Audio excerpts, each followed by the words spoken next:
Welcome to the deep dive.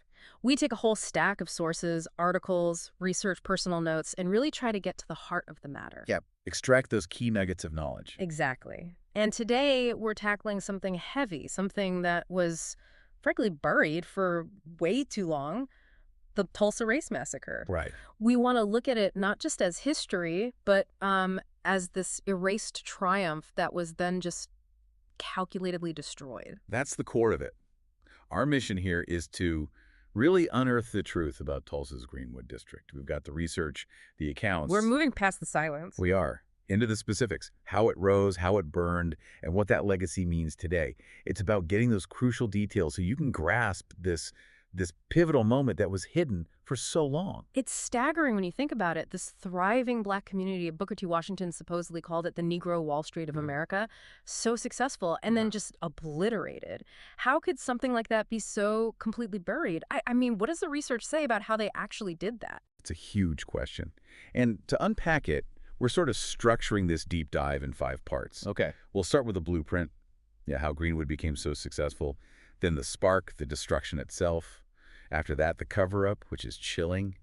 Then the generational fallout. Which continues today. Absolutely. And finally, where things stand now with the ongoing quest for justice. The blueprint and the boom, the rise of Black Wall Street. Okay, let's start there. Part 1. Yeah. How did Greenwood even happen? Its origins are pretty remarkable, aren't they? They really are. You have to look back after the Trail of Tears.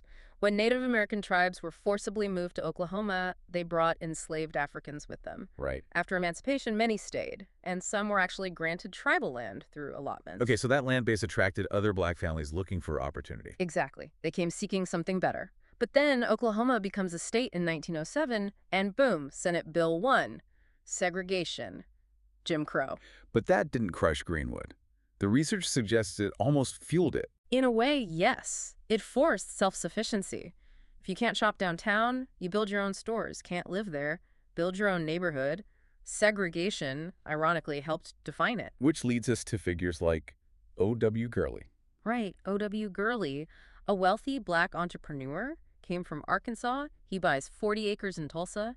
And, crucially, he decides he's only selling this land to other black families. So turning segregation on its head. Pretty much. It wasn't just real estate. It was like community building, self-determination. And J.B. Stratford, another key player. Huge. Born to enslaved parents, becomes a lawyer, a businessman. He builds this grand 54-room hotel in Greenwood.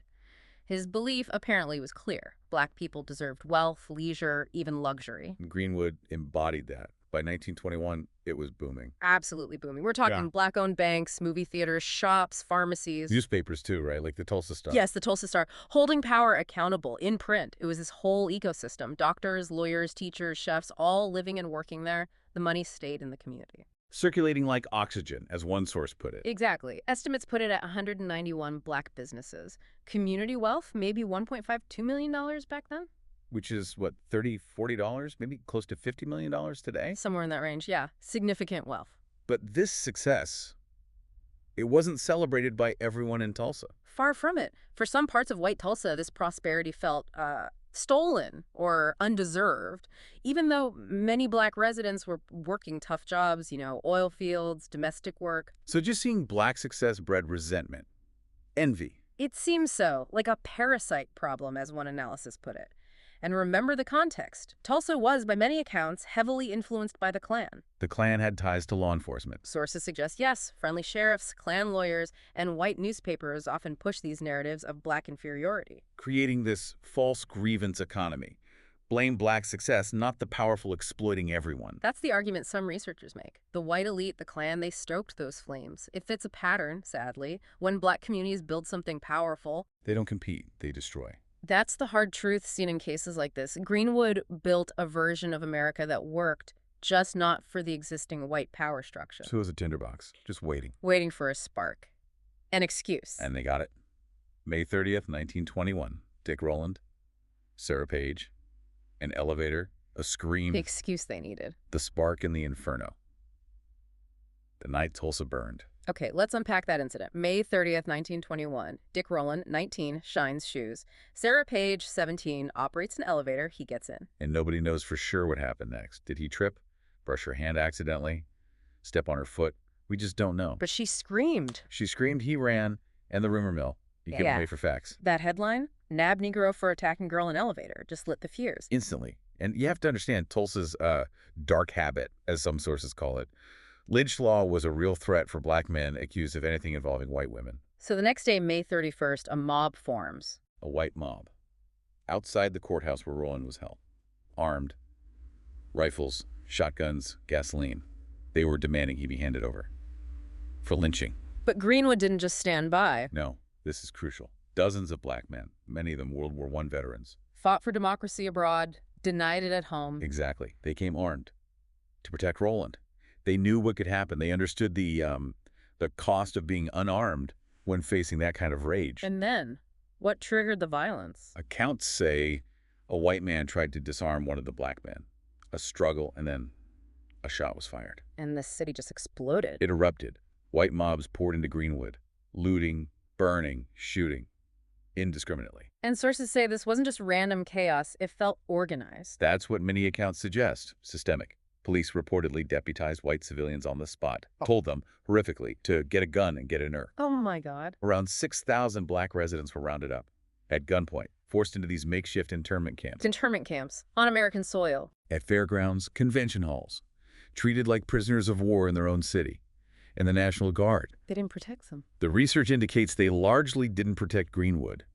In many documented cases, they actually enforced the destruction, sometimes even joining the mobs. It's almost unbelievable. And then the planes. The aerial assault. This is one of the most shocking parts. White pilots, likely connected to local authorities, in private planes. Dropping what? Bombs? Turpentine bombs, incendiaries, sources say, onto homes, businesses, churches. Think about that. America's first aerial bombing against its own people, black families. Precisely. While that's happening from above, on the ground, looters are ransacking the place, emptying safes, burning property records, just stealing wealth. Mount Zion Baptist Church, Dreamland Theater, just gone. Reduced to rubble. There's this haunting quote from a survivor's oral history. They had us at gunpoint in our own neighborhood while they looted our homes and called it justice. The human cost. What are the numbers? Officially, it was low, right? Officially, just 36 dead, which is absurd. Eyewitnesses, historians, they estimate anywhere from 100 to 300 people killed. Many never found. Believed to be buried in mass graves, some even thrown into the Arkansas River. And the property loss. A 2023 study gives figures. How many homes? 1,256 homes destroyed. 191 businesses looted and burned to the ground. Leaving survivors with nothing. Absolutely nothing. Forced into tents. And the city's response, basically, move along. No help offered, not a penny in compensation. And this leads right into the cover-up, doesn't it? It does. The violence was horrific, but as many argue, maybe the most American part, in a dark way, is the silence that followed. No convictions. None. Insurance claims denied that infamous riot clause. Yeah. The city refused to help rebuild. Newspapers buried it for 50 years. Schools didn't teach it. It was erased. The burial of truth and wealth. The cover-up and the cost. Let's dig into that erasure. Some call it the first great American censorship. What specific actions did they take, according to the research? Well, the Tulsa Tribune, the paper that ran the inciting headline, reportedly deleted that front page from its archives. Poof. Gone. Just erased it. Seems so. And the city itself. Sources point to the destruction of police records, court documents, even fire department logs from those days. Wiping the official memory clean. Exactly. And get this. 1971, the 50th anniversary. You'd expect some acknowledgement, right? Some reflection. An article? Nothing. Not a single mention in Tulsa's main newspapers. Silence. How does that happen? How does the worst race massacre stay hidden for half a century? The analysis suggests it wasn't an oversight, it was policy. Think about it. If the city officially acknowledged what happened, then people ask questions. hard questions, like who ended up with the land, who profited from this destruction, who owes restitution. So instead of answers. Amnesia. Collective enforced amnesia. And this cover-up allowed for massive economic theft. Let's talk scale. That 2023 report again, it estimates the property loss in today's money at somewhere between $32.6 million and $47.4 million. Millions. Homes, businesses, livelihoods. Over 12,250 homes, 191 businesses, everything from hotels to doctors' offices, and like we said, insurance denied every claim.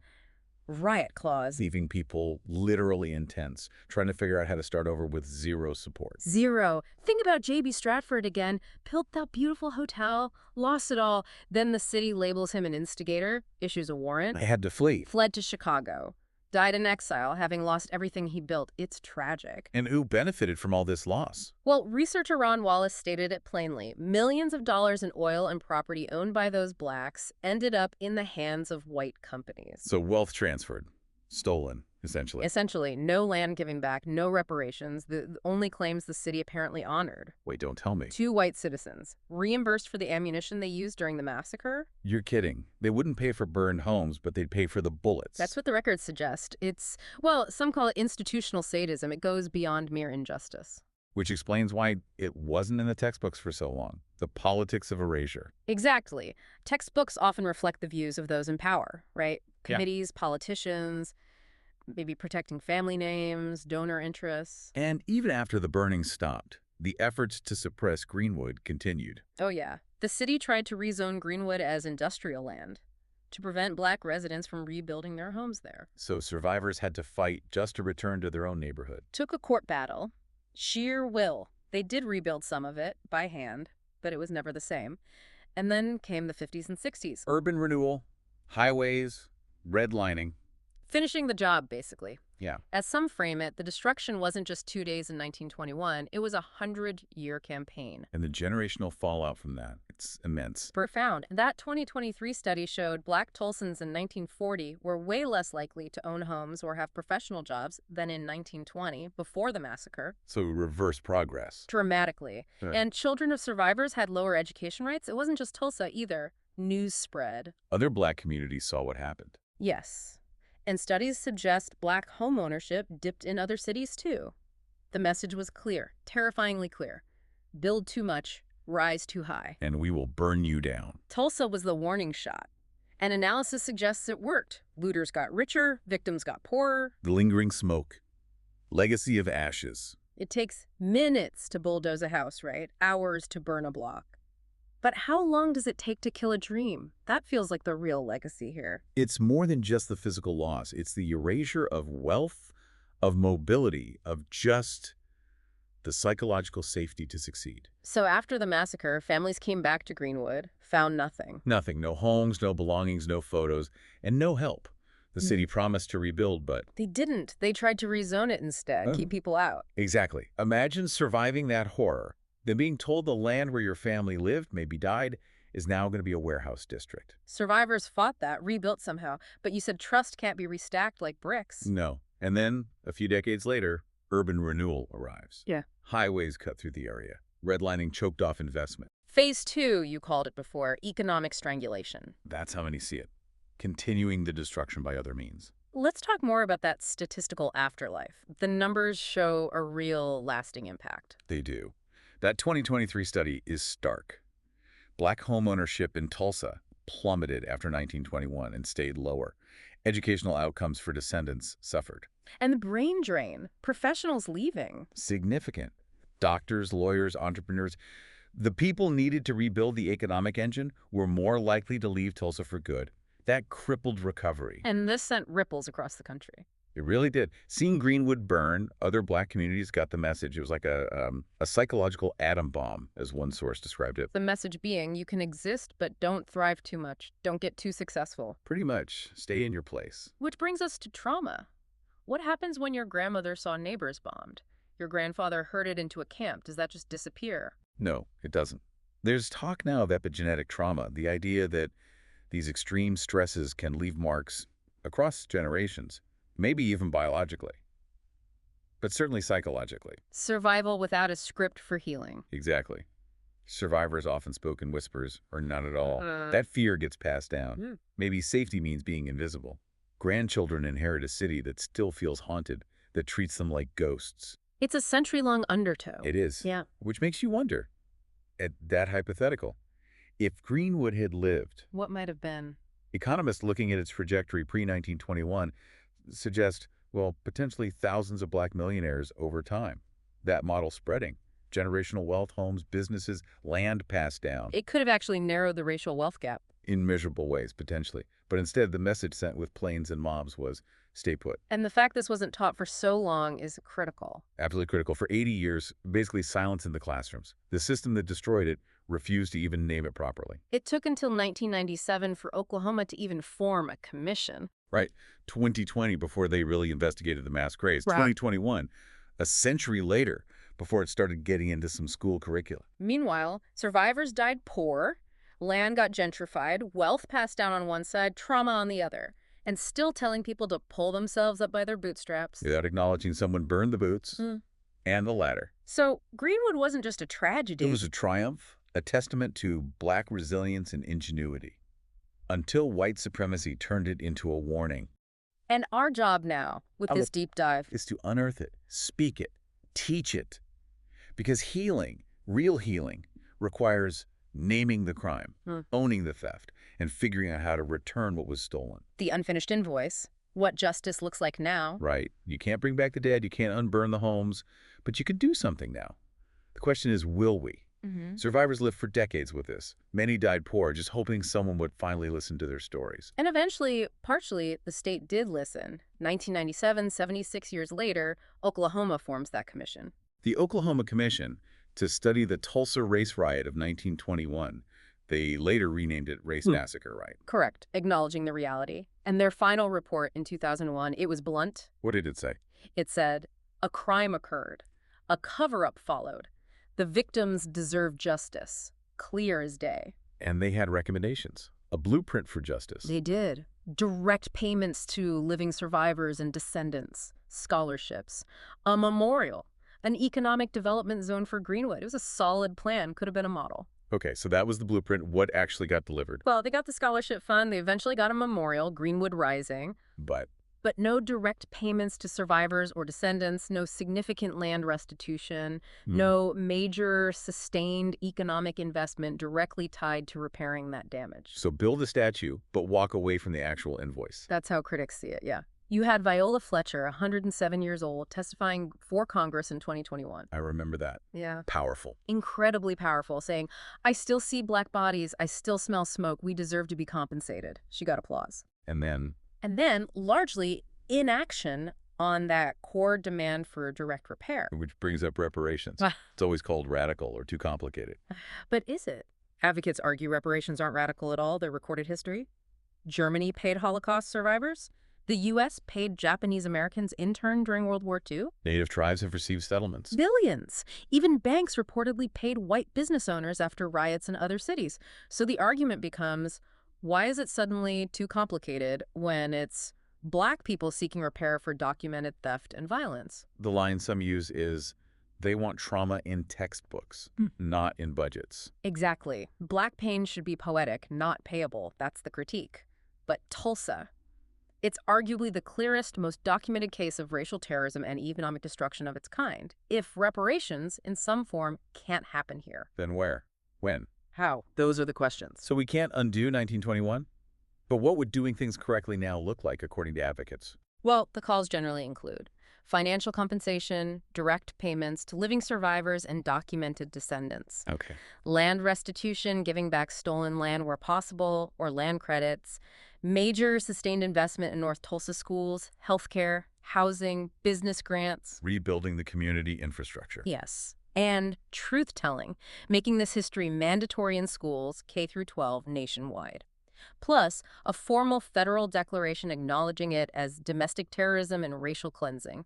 That seems comprehensive. For those seeking it, justice means repair. It means ownership, acknowledging who did what, who lost what. It means naming the crime and paying the cost. Until that happens. The massacre isn't really over, it's just unfinished business. Outro. Bringing this deep dive to a close, it really hammers home that point. Greenwood wasn't just some unavoidable tragedy. No. It was a triumph, a Black success story, until white supremacy decided to make it a warning. A brutal warning. And you have to ask, doesn't that warning still echo? You see it in gentrification, redlining underfunded schools, even those corporate diversity statements that never quite mention reparations. It really feels like America asks Black people to forgive things it hasn't even fully confessed to, let alone repaired. It's a profound contradiction, but the remembering is happening now, louder than before. The silence is breaking. Definitely. We remember the ash, the bombs, the decades of silence. Mhm. And the whispering is done. Now it's about speaking the names, teaching the full truth, and demanding that accountability, demanding the check. Black Wall Street didn't just die. It was murdered. And the bill is still due. Thank you for going on this difficult but necessary deep dive with us. Mhm. There's a lot to reflect on here, and we hope you continue to explore this history.